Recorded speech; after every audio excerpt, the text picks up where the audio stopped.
26 अप्रैल 2021 को Apple company ने अपने iOS 14 के लिए एक सॉफ्टवेयर अपडेट निकाला जिसका नाम था iOS 14.5। इस छोटे से अपडेट ने आज तक की दुनिया की सबसे बड़ी टेक फाइट को जन्म दिया है।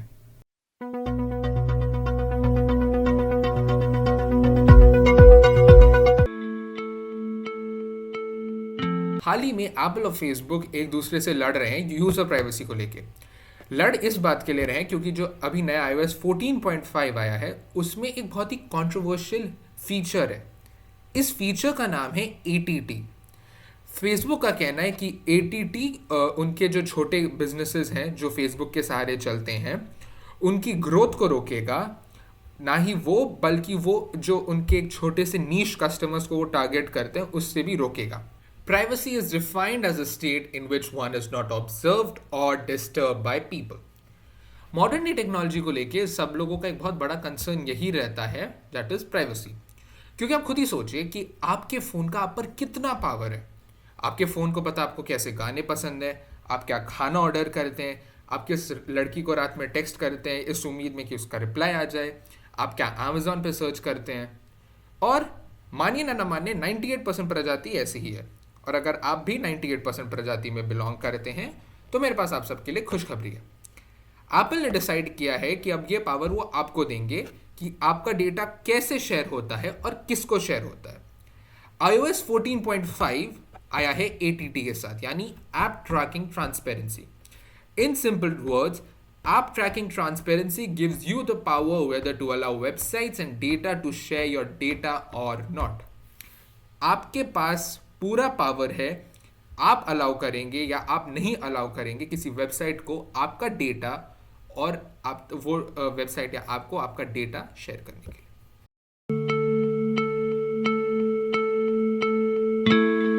फेसबुक ATT को लेके एकदम खुश नहीं है। फेसबुक इज वेरी एंग्री और ये बहुत ही जायज़ सी बात है क्योंकि it affects Facebook 63 lakh crore rupees business of targeted ads. ATT उसको बहुत हेविली अफेक्ट करेगा। फेसबुक ने एक वेबसाइट बनाई है speak up for small businesses, जहाँ पे छोटे बिजनेस ओनर्स जो फेसबुक के थ्रू पर्सनलाइज एड्स चलाते हैं और अपना बिजनेस चलाते हैं वो सब वीडियोस डाल रहे हैं ये कह के कि कैसे ATT उनके बिजनेस को नुकसान करने वाला है। फेसबुक ने अपने एक स्टेटमेंट में ये भी कहा है कि ATT के कारण there is going to be a reduction of 60%, यानी 60% का ग्रोथ में रिडक्शन होगा इन छोटे बिजनेसेस को ATT के कारण।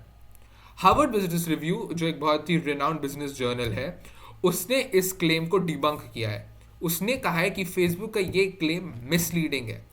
हार्वर्ड बिजनेस रिव्यू के अकॉर्डिंगली इन लोगों की ग्रोथ कम होगी पर उसका जो ग्रोथ में रिडक्शन होगा it will be modest and not as huge as what Facebook claims it to be. Facebook के CEO मार्क जकरबर्ग ने अपने अर्निंग्स कॉल में ये कहा है कि हमारे पास कॉम्पिटिटर्स बहुत सारे हैं जो प्राइवेसी को लेके बहुत ही मिसलीडिंग कमेंट्स या फिर मिसलीडिंग चीज़ें कहते हैं। ये बात हम लोगों को समझने वाली बात है कि Facebook owns WhatsApp and Messenger. Apple के पास आई मैसेजेस है। IMessages is something that is quite popular and ये एक बात मार्क जकरबर्ग की सही भी हो सकती है that Apple sees Facebook and Messenger as a competition to its iMessage और मे बी उसको ल्योर करने के लिए ये स्टेप लिया जाए।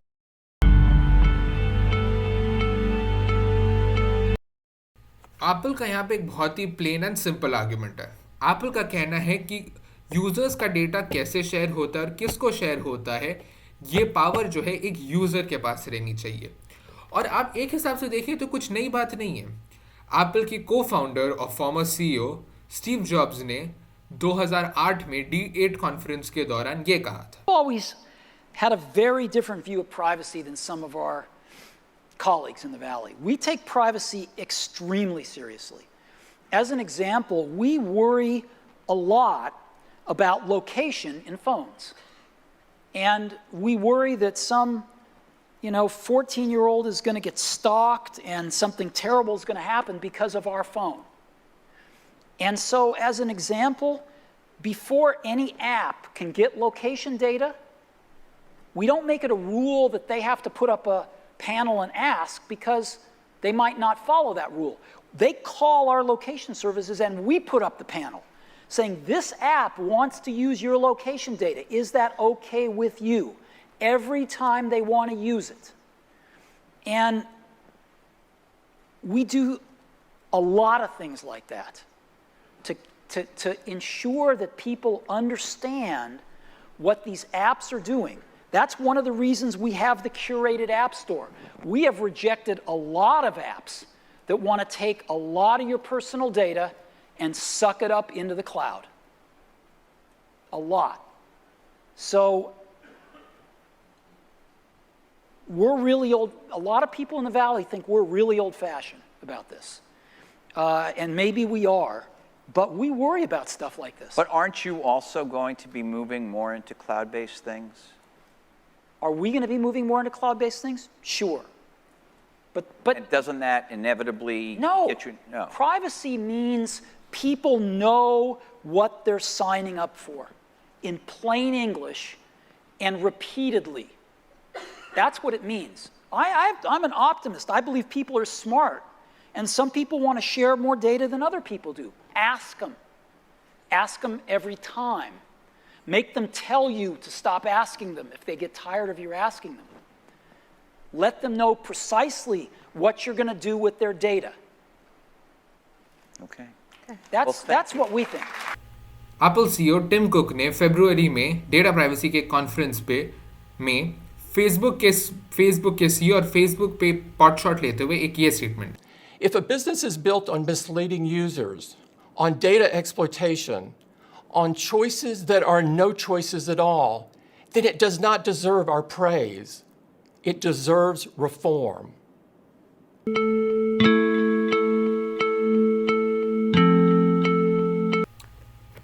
ATT क्या है? ATT क्या है उसको समझने से पहले आपको ये जानना जरूरी है कि IDFA क्या है. IDFA stands for Identifier for Advertisers. IDFA basically एक यूनिक नंबर होता है जो हर एक डिवाइस के साथ आता है. ये IDFA iOS से रिलेटेड है क्योंकि फिलहाल हम iOS की बात करें तो उस पर ही फोकस करेंगे. तो लेट्स से कि आप एक वीडियो देख रहे हैं. उस वीडियो में आपको उस प्रेजेंटर की शर्ट पसंद आती है, तो आप अपने फेवरेट शॉपिंग साइट यानी अपने शॉपिंग ऐप पे अपने फ़ोन में जाते हैं और आप उस शर्ट को सर्च करते हैं. आपको वो शर्ट मिल जाती है. उसके बाद आप अपने लेट्स से आप अपने सोशल मीडिया साइट को खोलते हैं. आपके उस बीच में ये बात उस शॉपिंग ऐप और सोशल मीडिया के वाले के बीच में ये कम्युनिकेट हो चुकी है कि उसको एक पर्सनलाइज ऐड रन करना है उस शर्ट का जो आपने अभी सर्च किया है. तो इसीलिए आप जैसे ही अपना सोशल मीडिया साइट खोलेंगे, बूम, आपको वो शर्ट दिखेगा. तो ये है IDFA का काम. ATT बेसिकली क्या करता है, ये वो सब चीज़ रोक देता है. तो आपका जो IDFA नंबर यूजुअली जो यूनिक कोड है वो पता चल जाता है. अगर आपने ATT को एनेबल कर दिया है तो ये नहीं होता है. इन सिंपल वर्ड्स, ATT कैंची है जो 2 कप्स के कॉर्ड को काट देती है, जिससे आपका डेटा प्रोटेक्ट हो जाता है और आपको कोई पर्सनलाइज नहीं आते.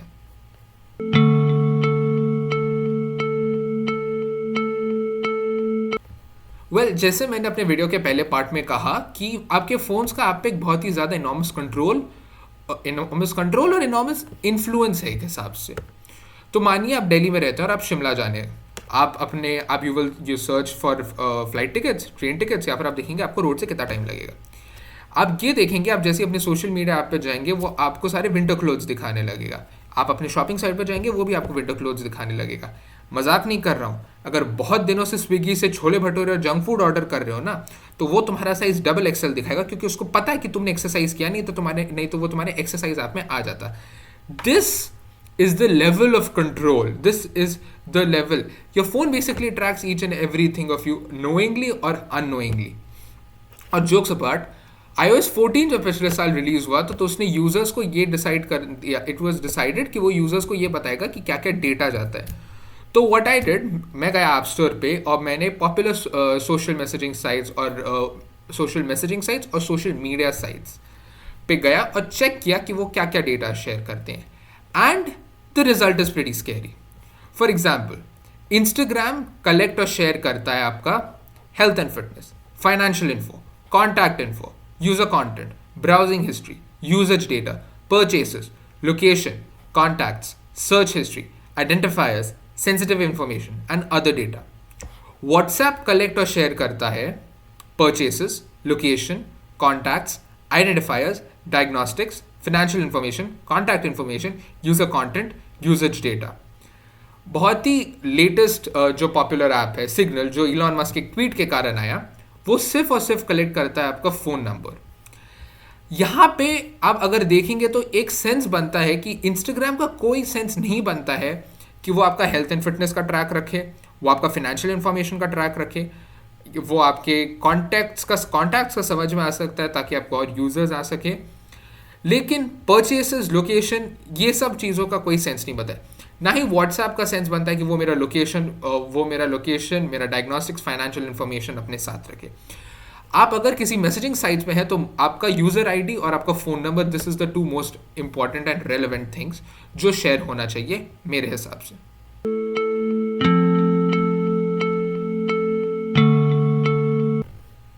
टू 2019 में साइबर क्राइम के cases were 44,456, which was actually a 63.5% increase compared to 2018.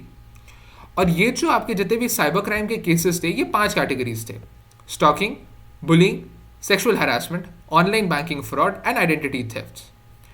हाल ही में 1 लाख इंडियंस का 100 GB का डेटा डार्क वेब पे 3.6 लाख रुपीज़ के लिए बेचा गया है. दैट इज 3.6 रुपीज़ पर पर्सन.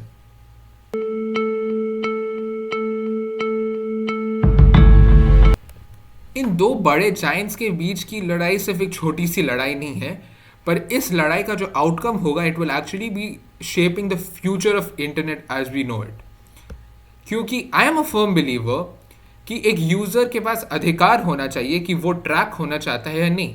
और जैसा कि स्टीव जॉब्स ने कहा, कुछ लोग ज़्यादा डेटा शेयर करना चाहते हैं, कुछ लोग कम करना चाहते हैं, but it is common courtesy to ask them. और मेरे पर्सनल ओपिनियन में आई बिलीव दैट मेरे पास ऑप्शन होना चाहिए कि ऐप्स मेरे को ट्रैक करें या ना करें.